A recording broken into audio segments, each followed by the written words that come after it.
En fait, le souci quand vous avez par exemple un avocat qui est vendu en grande distribution, c'est quand il est sorti en caisse, il n'est pas sorti nécessairement sous le bon code, parce qu'en fait, c'est à l'hôtesse de caisse de savoir si l'avocat, c'est un avocat bacon, et en fait, ou un avocat as, ou un avocat n'importe quoi.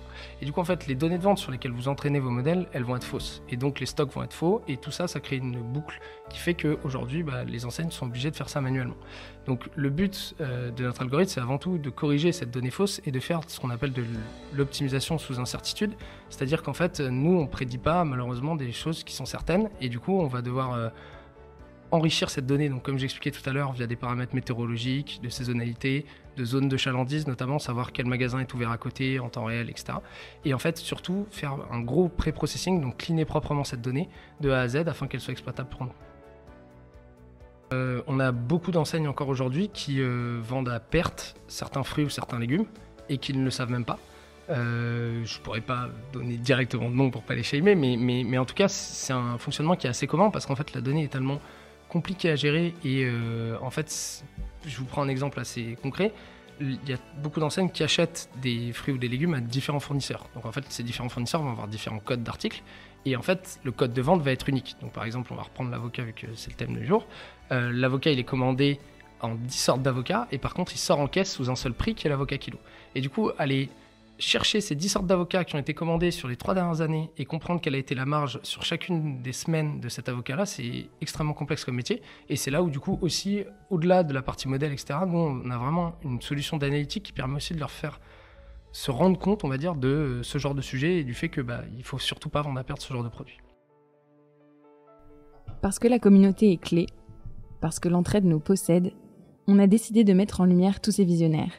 Bienvenue dans le podcast Build a City for Good de Daphné. Bonjour à tous, on est de retour pour un nouvel épisode et chez Daphné on est en forme olympique, c'est normal, on a une super nouvelle à vous annoncer. Avant de vous la dévoiler, à côté de moi, c'est toujours une petite surprise pour vous les auditeurs car c'est jamais le même co-host. Et aujourd'hui, je suis très heureuse d'être accompagnée d'Alexandra, aka Alex, qui est investie Daphné. Salut Alex. Salut Sophie, salut Mathéo. T'as spoilé les auditeurs, direct. Et c'est pas un hasard aujourd'hui si Alex est avec moi, parce qu'avec Paul Bazin, qui est partenaire chez nous, ils ont réussi à séduire 3 cofondateurs d'IDA, et c'est réciproque. Et du coup, on reçoit Mathéo aujourd'hui. Salut Mathéo. Salut, et je confirme du coup que c'est réciproque. Tu es cofondateur et CEO d'IDA, et on est ravis de vous accompagner avec Daphné, et on est ravis aussi de t'accueillir dans notre salle de board, mais qui est aussi studio pour l'occasion. Et on va commencer directement, Mathéo, avec une première question. Avant de parler de toi en tant que CEO, est-ce que tu peux nous parler de toi quand tu étais enfant? Où est-ce que tu as grandi? Quelles étaient tes passions? Tu nous as parlé de la montagne dans la vidéo. Exactement. Du coup, Mathéo Beaco, j'ai vécu à Paris dans le 15e, où j'ai fait du coup mon collège, mon lycée, avant d'intégrer une prépa et HEC Paris. Ensuite, du coup, je suis parti vivre au Brésil pendant 8 mois, avec un mode de vie où j'ai beaucoup voyagé notamment. En termes de passion, j'ai une grande passion pour la montagne. Et d'ailleurs, je suis officier dans l'armée de terre et j'ai servi chez les chasseurs alpins, donc le 13e bataillon de chasseurs alpins à Chambéry. Et du coup, passion plutôt montagne, sport outdoor de manière générale. Et pour la petite anecdote, j'étais très fort aussi en tennis quand j'étais petit, mais maintenant, c'est plus du tout le cas. Elle est venue d'où ta passion pour la montagne, vu que tu as grandi à Paris? Oui, du coup, j'ai de la famille italienne, notamment du nord du Piémont. Et de l'autre côté de ma famille, ils sont d'à côté de Toulouse, donc en Ariège, qui est un coin très méconnu, mais magnifique en termes de montagne. Et du coup, c'est là, depuis que je suis tout petit, grâce à mon frère aussi, qui en fait énormément, où j'ai pu apprendre toutes ces choses-là, quoi. Trop bien. Et du coup, on peut plonger directement dans la mission d'IDA. Est-ce que tu peux nous pitcher un peu ce que fait IDA? Bien sûr. Du coup, nous, on s'est penché sur un problème qui est énorme et que les gens connaissent assez peu. Et d'ailleurs, la première réaction que j'ai quand je pitch ma boîte, c'est « Ah, je connais machin qui fait exactement la même chose que vous », ce qui est jamais le cas. Et deuxièmement, comment ça se fait que ce ne soit pas fait avant? Donc le gros problème qu'on résout, c'est qu'aujourd'hui, si vous prenez l'ensemble des commerçants alimentaires, sur tous les produits qui n'ont pas de code barre directement sur le produit, ils commandent manuellement. Donc vous prenez un chef de rayon fruits et légumes tous les matins, dans n'importe quel Monoprix, Carrefour, tout ce que vous voulez. Il va imprimer un cadencier papier bien souvent, il va aller faire ses stocks manuellement et se dire « Ok, aujourd'hui il fait beau, je vais prendre 3 colis d'aubergines et pas 5 ». Du coup, nous, on met en place une application qui permet de faire de la proposition de commande, donc une aide à la décision là-dessus, en prenant en compte énormément de paramètres, type météo, saisonnalité, etc., grâce à des modèles assez poussés d'intelligence artificielle. Alex, jusque-là, pas de questions. Tout est clair. Peut-être que tu peux nous expliquer comment l'idée vous est venue et présenter aussi tes cofondateurs. Bien sûr, c'est ce que j'allais dire, parce que je suis pas du tout seul dans cette aventure, bien au contraire. Du coup, moi, j'ai eu la chance de monter Hilda avec deux de mes meilleurs amis que je connais depuis 5 ans, Alex et Mathieu. Et en fait, donc nous, on a fait l'équipe avant de monter la boîte, c'est-à-dire qu'on savait depuis longtemps qu'on aimait bien bosser ensemble. Et on est parti du coup de 3 piliers fondamentaux qui étaient à chaque fois défendus par une personne différente. Moi, du coup, pour commencer et ne pas être galant, je voulais attaquer un marché qui était très peu digitalisé, sur lequel, du coup, notre outil allait vraiment changer les choses. Alex, lui, avait vraiment une volonté de faire un outil qui serve à des équipes qui n'ont pas de bureau, donc ce qu'on appelle des frontline teams, c'est-à-dire des gens qui sont vraiment délaissés par des problématiques d'outillage. Donc, vous, en tant que cadre, vous êtes souvent sur Microsoft Word ou quoi. Eux, ils n'ont pas ça, en fait, nécessairement. Et Mathieu, lui, il a fait énormément de recherches sur l'intelligence artificielle, notamment au Mines et à la Sorbonne, et il voulait faire de l'IA. Et tous les trois, par contre, ont été du coup liés par la même vocation aussi, qui était de faire une start-up à impact, ce qui veut dire beaucoup de choses et rien à la fois, mais on voulait en tout cas que notre produit puisse aider au développement durable et aider à ce qu'on ait un monde meilleur à ce niveau-là. Et vous êtes rencontrés pendant vos études et vous avez lancé Ida en parallèle de vos études? C'est ça, on a lancé avant d'avoir notre diplôme, ce qu'il ne faut pas trop dire à notre école, mais c'est ça, et du coup, juste après, on a lancé, et c'est allé assez vite, on a beaucoup de chance là-dessus. Vous êtes combien aujourd'hui sur... Aujourd'hui, du coup, on est 10 employés full-time sur la boîte, et on a recruté du coup 6 personnes depuis cet été. Et tu nous parles un peu d'IA, quels sont les paramètres que l'IA prend en compte pour toutes les décisions qui vont être prises par la suite? Exactement. En fait, ce qu'il faut souligner, c'est que l'algorithme qu'on développe, il existe déjà pour les produits qui ont un code barre, et c'est pour ça que j'avais commencé par expliquer cette histoire de code barre.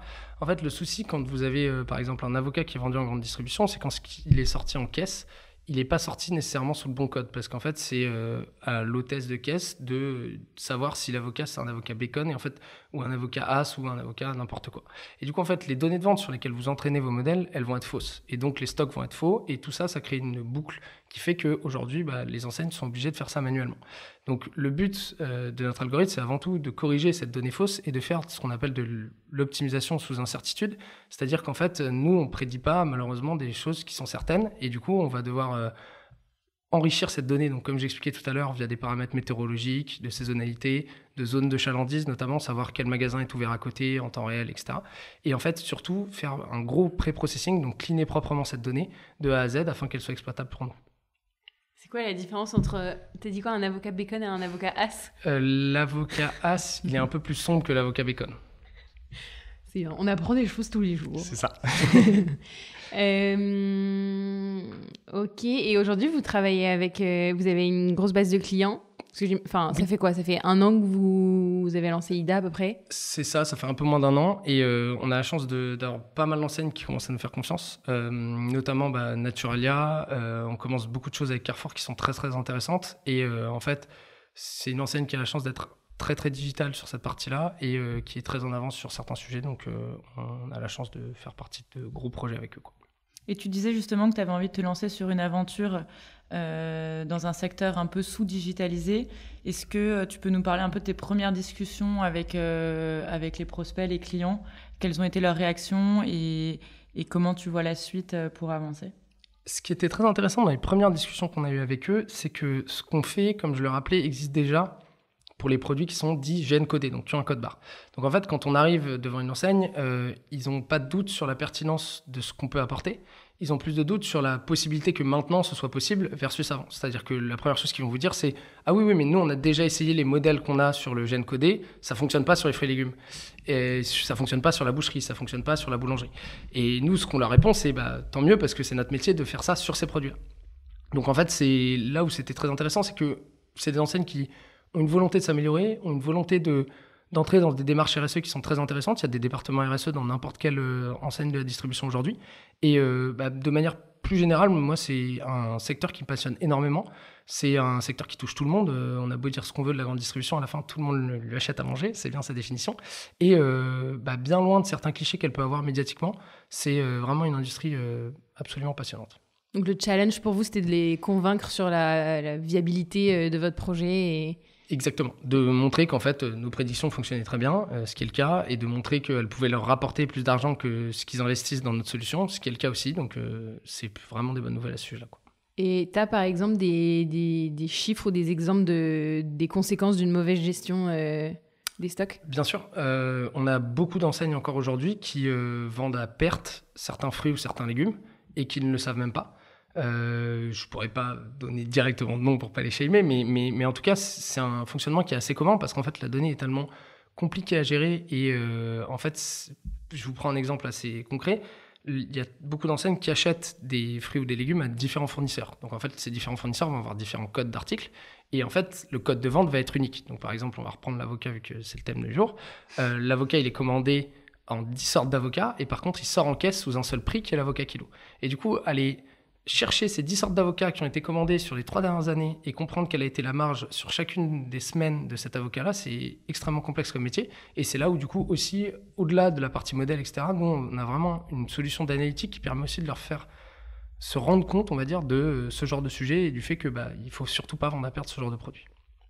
Et du coup, concrètement, peut-être que tu peux nous présenter comment ça se passe, comment les personnes en magasin utilisent la solution? Bien sûr. Donc nous, on est une application qui s'ouvre sur un device portable, qui est un bien grand mot pour dire du coup un iPad, une tablette, un téléphone bientôt. Et le but, c'est justement de remplacer ce fonctionnement papier-stylo, où en fait, plutôt que d'aller faire leur stock tous les jours manuellement, déjà, nous, on va leur calculer automatiquement leur stock avec ce qu'on appelle des inventaires probabilistes. Et ensuite, on va leur proposer une commande optimale. Donc, ils n'auront pas à avoir ce raisonnement qu'ils ont là actuellement chaque jour, où ligne à ligne, pour jusqu'à 200 articles, ils vont se demander quelle va être la bonne quantité à commander. Nous, on va leur proposer une commande. Et tout l'enjeu, c'est que nous, on n'est que de la proposition de commande et de l'aide à la décision. C'est-à-dire que s'ils veulent jouer une référence, faire un acte commerçant sur tel ou tel produit, ils pourront toujours le faire et on les encourage même à le faire. Parce que s'ils le font et que c'est une bonne décision, ça va entraîner notre algorithme. Et si c'est une mauvaise décision, entre guillemets, ça les regarde parce que nous, on ne va pas la prendre en compte. Et tu as quelques preuves de réussite sur des enseignes? Bien sûr. La première enseigne qu'on a implémentée s'appelle Kiss the Ground en Suisse, assez paradoxalement. Et en fait, avec eux, depuis le début, on a réduit leur démarque de 30%, ce qui était assez énorme. Et on a augmenté leur chiffre d'affaires de 25% depuis notre implémentation. Et donc ça, c'était sur les 2 premiers mois de leur implémentation, pour être précis. Et est-ce que tu peux nous parler un peu des challenges à venir? Quels sont les next steps pour Ida? Bien sûr. Même si vous êtes tout jeune. Ouais, on est à la fois tout jeune et on a beaucoup de gros enjeux, donc c'est ça qui rend l'aventure passionnante. Donc nous, nos gros challenges, c'est de remplir l'objectif d'impact qu'on s'est fixé. Et l'objectif d'impact qu'on s'est fixé, c'est d'éviter 2500 tonnes de gaspillage alimentaire à horizon 2025. Ce qui est intéressant, et ça a toujours été comme ça qu'on a pitché, et notamment à nos investisseurs qui ont été, j'ai l'impression, un peu séduits par aussi cette thématique-là, c'est que nous, cet objectif d'impact, pour le remplir, il va falloir qu'on équipe un certain nombre de magasins, et ce certain nombre de magasins va nous ramener un certain nombre de revenus. Et du coup, quand on a pitché notre levée, c'était toujours ça, c'était de se dire, combien de coûts on va mettre en face de ces revenus-là. Et les gros challenges qu'on a, du coup, c'est remplir cet objectif de magasin avec des enseignes qui sont très différentes parce qu'il se passe énormément de choses. La distribution aujourd'hui devient de plus en plus franchisée, c'est-à-dire que les gens deviennent propriétaires de leur magasin. Et du coup, il faut que nous, on s'adapte aussi à ces changements d'un point de vue marché pour augmenter le nombre de magasins qu'on a et remplir notre objectif d'impact final. Donc là, grosso modo, vous allez one by one voir chaque enseigne, étant donné que c'est des propriétaires différents? Non, justement, c'est l'inverse. Et c'est plutôt une bonne nouvelle qui se passe chez nous, c'est que même si ça se franchise, on a un sujet qui est souvent repris par le siège parce qu'en fait, un outil de commande, c'est souvent un outil qui est centralisé et qui est global parce que c'est dit outil sensible. Il y a 3 outils sensibles dans une enseigne. Il y a grosso modo les caisses, la gestion des stocks comptables, on va dire, et l'outil de commande qui permet de commander à la centrale d'achat ou au fournisseur indépendant. Et comment ça se passe en termes d'intégration une fois que vous approchez un client pour mettre en place Alors, ouais, c'est tout l'enjeu à chaque fois. On a plusieurs types d'intégration parce que, bien évidemment, nous, du coup, pour refaire un peu l'histoire, on a besoin, du coup, des données quotidiennes de l'enseigne en termes de vente, de commande, de démarque. Du coup, la démarque, c'est ce qui est jeté. En fait, ils bipent les produits qu'ils jettent. Donc, ça, c'est pour la big picture. Et en fait, pour aller s'intégrer, on a différents modes. Soit, quand on passe de manière centralisée, comme disait Sophie tout à l'heure, on a des départements SI qui font cette intégration et ça se fait beaucoup plus facilement que prévu. Donc ça, c'est très intéressant. Aujourd'hui, on a la connexion quotidienne avec près de 7000 magasins en France, ce qui est quand même assez énorme en quelques mois. Génial, ouais. Et du coup, derrière, il y a tout cet enjeu de où est-ce qu'on envoie la commande. Donc, cette commande-là, il faut qu'elle soit envoyée à la centrale d'achat, aux fournisseurs, aux grossistes. Et du coup, nous, on permet d'envoyer la commande à n'importe quel type d'acteur. Et c'est aussi une de nos propositions de valeur aujourd'hui. Notre premier client que je mentionnais tout à l'heure, Kiss the Ground, lui, il a plus de 6 fournisseurs. Donc en fait, avant, il devait passer 6 commandes systématiquement. Donc une commande à tel fournisseur, une commande à tel fournisseur, avec le fournisseur local qui venait aussi rajouter quelque chose. Avec nous, il passe une seule commande et ça est directement envoyé à tous les fournisseurs. Et à terme, vous voulez aller au-delà du marché du frais ?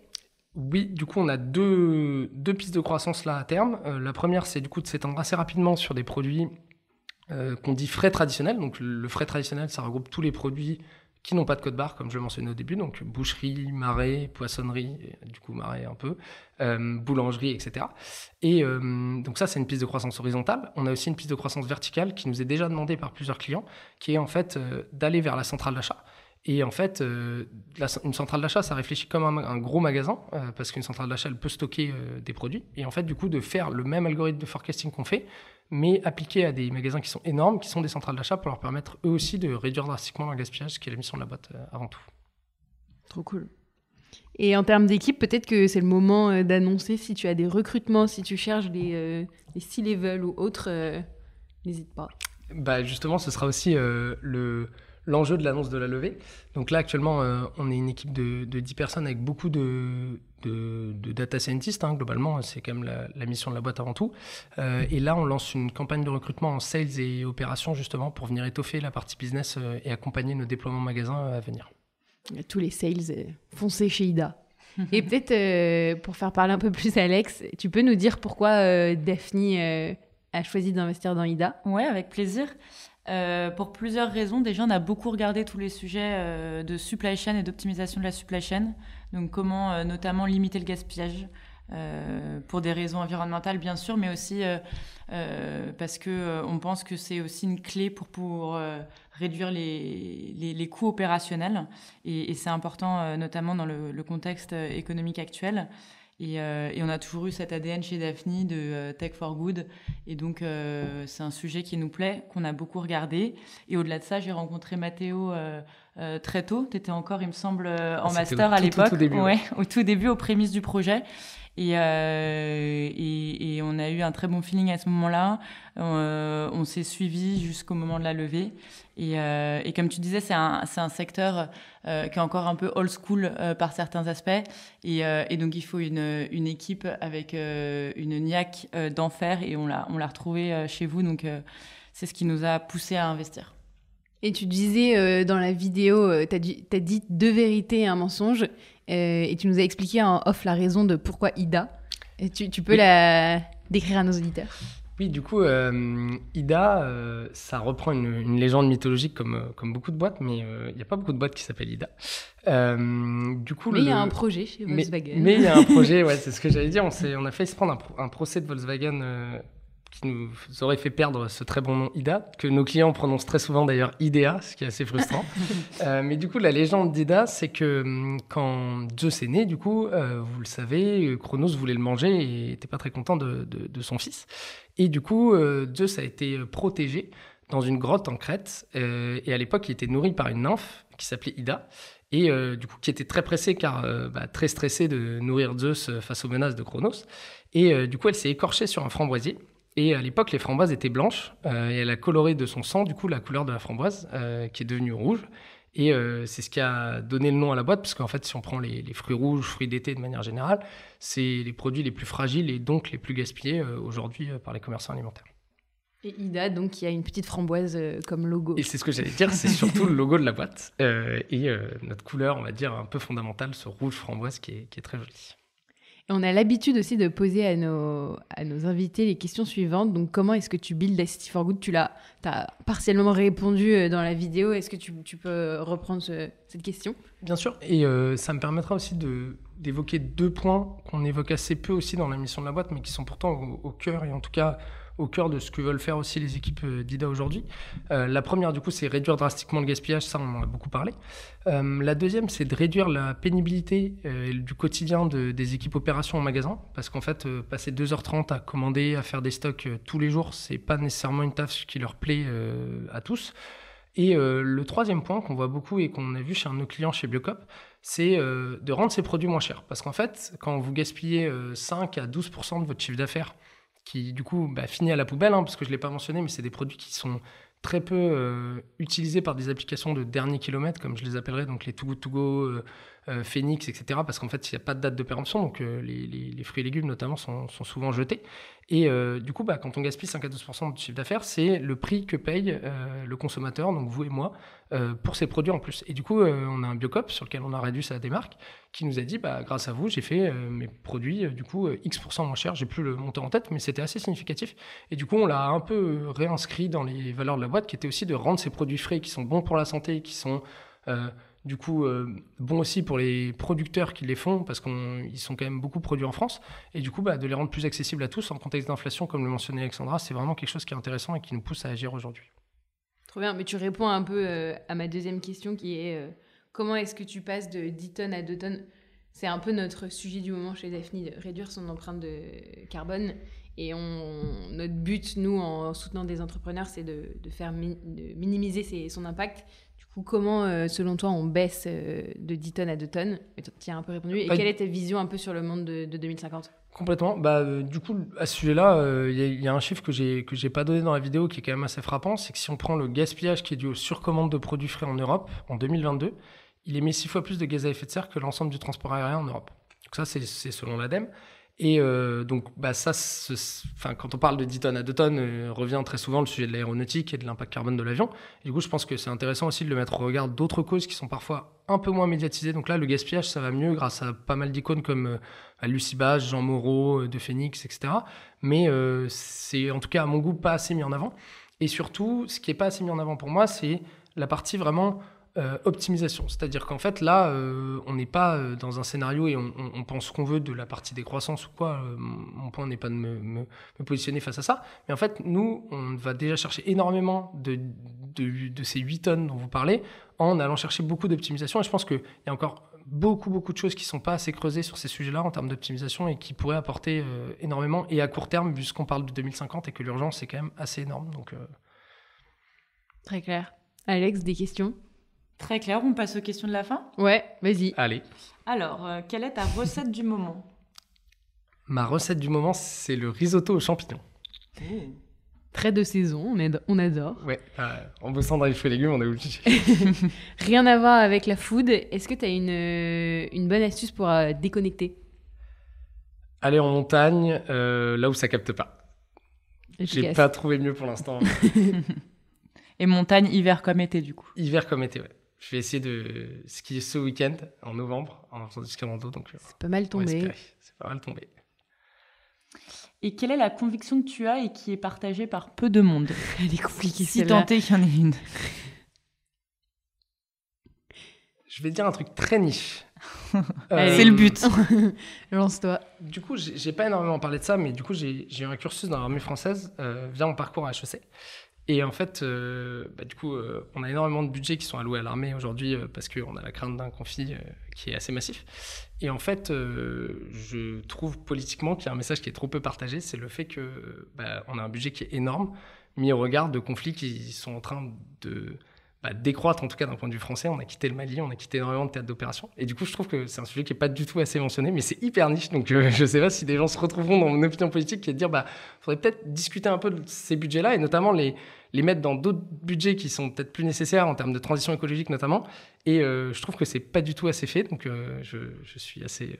Et du coup, c'est via ton parcours à HEC que tu as pu avoir cette expérience-là? Exactement. C'est un programme qui s'appelle le programme Grande École qui permet du coup à des étudiants de différentes écoles de devenir officiers de l'armée de terre et du coup de rejoindre un régiment à la suite d'une formation du coup à Saint-Cyr et dans une école d'application. Donc moi j'ai fait Saint-Cyr puis Draguignan puis Chambéry du coup chez les chasseurs alpins chez lesquels du coup j'ai fait énormément de montagne et une expérience qui était assez dingue. Est-ce que tu aurais une anecdote à nous raconter justement sur ton expérience en montagne là-bas? Sur mon expérience en montagne là-bas, oui, une tradition qui est beaucoup faite chez les chasseurs alpins, c'est à chaque grand sommet, en fait, donc les chasseurs alpins arborent une tarte, du coup, qui est un énorme béret que tout le monde connaît. Et en fait, sur cette tarte, il n'y a pas de téton, vous remarquerez. Et en fait, pourquoi il n'y a pas de téton? C'est parce que quand on fait un sommet, alors ça dépend de la légende, mais certains vont dire en 3000 mètres, d'autres disent 4000 mètres. Du coup, on mange ce téton. Et du coup, la tradition veut qu'on mange ce téton une fois qu'on a fait notre premier grand sommet. Donc, en haut de mon premier grand sommet, j'ai eu la chance de manger mon téton et de l'avaler avec un coup de génépi, donc c'est quelque chose d'assez traditionnel chez les chasseurs alpins. Intense. Et quel était ton plus grand sommet? Alors, mon plus grand sommet, c'était le Mont Paradis à ce moment-là, qui est pas énorme, hein, c'est 4080 de mémoire, mais en tout cas, ouais, c'était Un bon souvenir. Un très très bon souvenir. T'en as un autre dans ta liste à venir? Dans ma liste à venir... Ou c'est quoi ton gros challenge sportif? Mon gros challenge sportif, c'est de faire le tour du Mont Viso d'où je viens en Italie, en ski de randonnée, et j'aimerais bien le faire au Nouvel An. Donc voilà, ça c'est mon prochain gros challenge. Ouais. Tu en nous espérant raconteras. que les conditions, ouais, c'est ça, se tiennent. Est-ce qu'il y a une rencontre qui t'a marqué dans ton parcours? Qui t'a dit, tiens, j'ai envie d'entreprendre, ou rien à voir d'ailleurs? C'est une très bonne question, parce qu'en revenant sur mon parcours, du coup, j'ai pas expliqué trop en personnel pourquoi enfin, qu'est-ce qui m'a poussé à monter une boîte.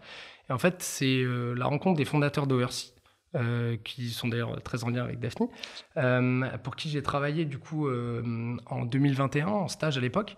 Et j'étais bras droit dans des fondateurs Brieux et j'avais la chance d'interagir avec les 5. Et ce que j'aime beaucoup dans cette boîte et ce qu'on aimerait bien aussi faire chez Ida, c'est que quand on pense à Oversea, on pense aux 5 mecs d'Oversea, on pense à l'équipe fondatrice et non pas à un seul des fondateurs. Et je trouve ça très intéressant. Donc ça, c'est une petite parenthèse. Mais du coup, pourquoi eux m'ont énormément motivé à faire de l'entrepreneuriat? C'est parce que ils ont monté un projet qui est magnifique, dans un marché qui est sous-digitalisé aussi, qui est un marché aussi passionnant, qui est la commission de transport, avec du coup entre potes, ce qui est notre cas aussi, et en sortie d'école, ce qui est notre cas aussi, et en sortie de pas n'importe quelle école, HEC, ce qui est notre cas aussi. Donc ça faisait beaucoup de points communs, et surtout une relation que j'ai avec eux qui est assez exceptionnelle, pardon. Et j'ai eu de la chance parce que on va dire cette influence qu'ils m'ont donnée, ils l'ont aussi matérialisée, vu qu'ils sont tous investisseurs dans la boîte. Donc c'est une très belle histoire là-dessus. Canon. Et tu parlais de personnes inspirantes tout à l'heure. Est-ce que tu peux nous donner le nom d'un entrepreneur avec qui tu rêves de prendre un café? Je réfléchis. S'il n'y a pas d'entrepreneur, ça peut être une star d'un autre milieu. Je réfléchis, qui ça peut être... Ça peut être ton chanteur préféré, effectivement. Ou ton sportif préféré. Ouais, je dirais plus en entrepreneur préféré. Je sais pas trop qui je dirais. Moi, je vous dirais bien un café avec Alex Honnold qui a free solo El Capitan à ce niveau-là. Parce que des entrepreneurs, en fait, il y en a plein qui me viennent en tête. Je vous dirais Jean Moreau, par exemple, Phoenix, qui est une inspiration énorme, avec qui, du coup, j'ai eu la chance de prendre un café il y a un peu plus d'un mois. Mais je trouve que ça faisait un peu... Ouais, non, c'est un peu classique comme réponse. Mais ouais, franchement, aller grimper avec Alex Honnold, c'est vraiment quelque chose qui me plairait bien, au-delà d'un café. Si tu nous entends. Oui. Ouais. Et dernière question, qui est très large. Est-ce que c'était mieux avant? Sénèque disait que c'était mieux avant. Donc, ce qui est quand même assez dingue. Enfin, si on y réfléchit, et j'avais cette discussion justement avec mon grand-père il y a un mois, en fait, si on remonte même à la nuit des temps, les gens disaient déjà que c'était mieux avant. Donc, je pense qu'on est tous, entre guillemets, le jeune petit con de quelqu'un, et en fait, ce sera éternel. Donc, la vérité, c'est que j'en sais rien si c'était mieux avant. Ce qui est sûr, c'est qu'avant, on avait un peu moins de dette carbone. Donc là, maintenant, c'est à nous de la réduire. Et là, effectivement, il y a un gros challenge. Mais c'était mieux avant de manière générale. Non, moi, je ne partage pas ce constat. Les choses évoluent et tant mieux, quoi. Merci, Mathéo. Est-ce que tu as le mot de la fin ou un message à faire passer avant qu'on clôture? Le message que j'aimerais bien faire passer aussi, c'est que chez Ida, on cultive on va dire une culture d'entreprise. Et ça fait 2 jeux de mots avec les fruits et légumes, mais qui est assez forte et qu'on a à cœur on va dire de pousser au maximum. Et en tout cas, si vous sentez de postuler, que le projet vous plaît ou quoi, n'hésitez pas à me contacter et ce sera un plaisir de discuter à ce sujet-là. Ida, une aventure à suivre. Vas-y, Alex, pardon. Non, j'allais dire, on relaiera aussi tout à fait à toute notre communauté les profils que vous pouvez rechercher. Et un grand bravo pour cette annonce. Et merci d'être venu nous conter, Ida. Et on a hâte de voir Peut-être sur l'annonce, justement, si tu veux présenter le tour. Bien sûr. Du coup, on a la chance d'annoncer une levée de fonds de 2,7 millions d'euros pour accélérer du coup notre expansion et justement remplir notre mission de réduction du gaspillage à l'échelle. Et voilà, on est ravis de compter Daphni dans le tour, avec First, avec Motive Ventures et avec Kima, et des business angels du coup, dont les fondateurs d'Oversea, Thibaut Renouf, et pas mal de nos clients aussi, magasins. C'est ça qui est assez intéressant, c'est qu'ils nous ont beaucoup aidés depuis le début à énormément itérer, parce que c'est assez compliqué en fait quand on construit un produit qui est à destination de magasin, de ne pas avoir de magasin au début, notamment de ne pas avoir de données, ce qui était notre vrai sujet dès le début. Et on a eu la chance de compter des gens comme Arthur de Fouquier, dont je parlais des magasins en Suisse, qui est une personne exceptionnelle, qui nous aide depuis le début. Frédéric Allais aussi, qui est l'un des plus gros franchisés Carrefour, qui nous aide énormément et qui a l'habitude de monter des projets extrêmement passionnants dans le retail. Donc voilà, on est ravis et on a beaucoup de chance d'avancer avec ces gens. Merci à eux de vous soutenir et on a hâte de voir la suite. Merci beaucoup à vous de m'avoir accueilli ici. Merci Alex d'avoir co-host cet épisode. Merci à vous. Et les auditeurs, on vous invite donc si vous êtes intéressés, à contacter Mathéo pour rejoindre l'aventure, ou sinon on vous invite à partager cet épisode à votre entourage. Et on vous dit à la prochaine. Salut, à bientôt. À la prochaine. Ciao.